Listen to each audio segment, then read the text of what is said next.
جب گھر کے افراد ایک دوسرے کو تکلیف دیتے ہیں تو اس گھر سے رحمت کے فرشتے چلے جاتے ہیں، اور جب رحمت چلی جائے تو دولت آ بھی جائے تو سکون نہیں آتا۔ اسی لیے کہتے ہیں گھر میں جتنی محبت ہوگی اتنا ہی رزق بڑھے گا۔ انہوں نے ایک مثال دی، ایک گھر میں دولت کم تھی مگر پیار بہت تھا، وہاں کبھی برکت کم نہیں ہوئی، لیکن زبانیں کڑوی تھیں، وہاں خوشی کبھی پناہ نہیں ملی۔ اگر گھر سے بے ادبی نکل جائے تو برکت خود چل کر آتی ہے۔ دوسری چیز، گھروں سے حسد اور مقابلہ بازی نکال دو۔ بزرگ تھوڑا خاموش ہوئے، پھر بولے، اس گھر میں سب ایک دوسرے سے مقابلہ کرتے ہیں، یہ سب سے تباہ کن چیز ہے۔ کہ بہن کو بہن سے حسد، بھائی کو بھائی سے مقابلہ، پڑوسیوں جیسا گھر چاہنا، کہ رشتوں میں مقابلہ، ہر چیز میں میں بہتر ہوں کی سوچ۔ انہوں نے کہا، جس گھر میں حسد ہوتا ہے وہاں اللہ کی نعمتیں داخل نہیں ہوتے۔ کیوں؟ کیونکہ نعمت اللہ دیتا ہے اور اللہ حسد کرنے والوں سے خوش نہیں ہوتا۔ بزرگ نے کہا، ہزاروں گھروں کی تباہی حسد سے شروع ہوتی ہے، ایک دل میں حسد آ جائے تو پورا گھر جلنے لگتا ہے۔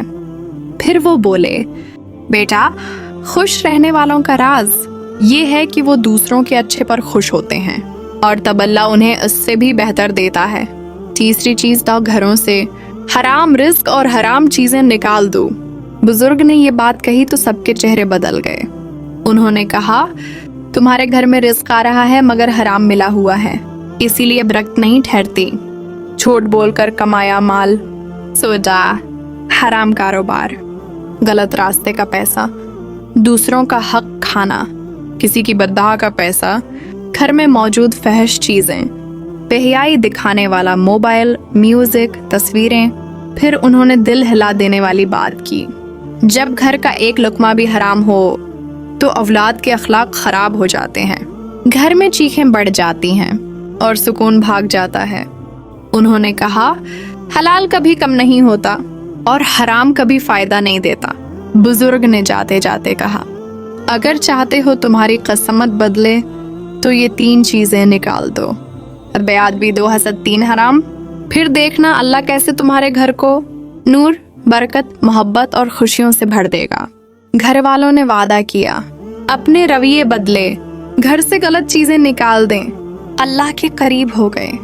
وقت گزرا لیکن ہر ہفتے، ہر مہینے ان کی زندگی بدلتی گئی۔ گھر میں پیار بڑھا، رزق میں برکت آئی، اولاد فرما بردار ہوئی، دعائیں قبول ہونے لگیں اور دلوں کا اندھیرا روشنی میں بدل جائے۔ یہ صرف ایک کہانی نہیں، ہر گھر کی حقیقت ہے۔ اگر آپ چاہتے ہیں کہ گھر میں سکون ہو، تکلیفیں کم ہوں، بچوں میں نرمی آئے، رزق بڑھے، نظر بد دور رہے، دعائیں قبول ہوں، تو یہ 3 چیزیں فوراً گھر سے نکال دیں۔